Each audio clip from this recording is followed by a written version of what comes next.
এই তো আমার লক্ষ্মী বাবাটা স্কুল থেকে এসে কাজে লেগে পড়েছে। এই যে এটা হচ্ছে একটা বাথটবের মতো ছোট ওই যে বাচ্চারা যে খেলে। তো ওর বাবা এটা বাহির থেকে এনেছিল ওর জন্য। তো সেটা নিয়ে এখন কুলাতে ব্যস্ত হয়ে গেছে। সে ভিডিও করতে দেখলেই অনেক লজ্জা পায়। তো আমি ভিডিও করছিলাম দেখে আমাকে বলছিল, "ভিডিও করতেছো কেন?" তো ওকে নিয়ে স্কুল থেকে আসার পরে হচ্ছে আমি রান্না-বান্না করব। সেজন্য ওকেই বললাম, "তাহলে তুমি এটাকে ফুলাও।" তো এই যে এখানে আমার ফুলের টবগুলো একটু সুন্দর লাগছিল, তাই একটু ভিডিও করে নিলাম। আসলে ফুলের এই টবগুলো আমার কাছে অনেক ভালো লাগে। তাই এই যে কর্নারে সেলফের জন্য নিয়ে আসছি। এটা হচ্ছে ও ফুলানোর শেষে হচ্ছে এটার মধ্যে বসে পড়েছে। এখন হচ্ছে পানি ভরবে সেজন্য। তো বাথরুমে নিয়ে তারপর হচ্ছে বাথরুমের কল ছেড়ে দিয়েছে।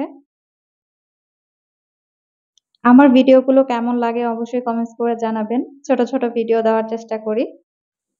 এটা যখন পানি ভরে গিয়েছে তখন হচ্ছে এই যে গোসল করতে শুরু করে দিছে। ও হচ্ছে এটা নিয়ে প্রায় ২ ঘন্টার মতো গোসল করবে। ওর হচ্ছে এটাতে গোসল করতে অনেক ভালো লাগে। সেজন্য ওই যে আমি বলছি, "ভালো লাগতেছে?" হ্যাঁ, বলে, "হ্যাঁ, ভালো লাগছে।" এই তো। তো আজকের মতো এখানেই ব্লগটা শেষ করি। নেক্সট ব্লগ দেখার জন্য আমন্ত্রণ রইলো। সবাই ভালো থাকবেন। আল্লাহ হাফেজ।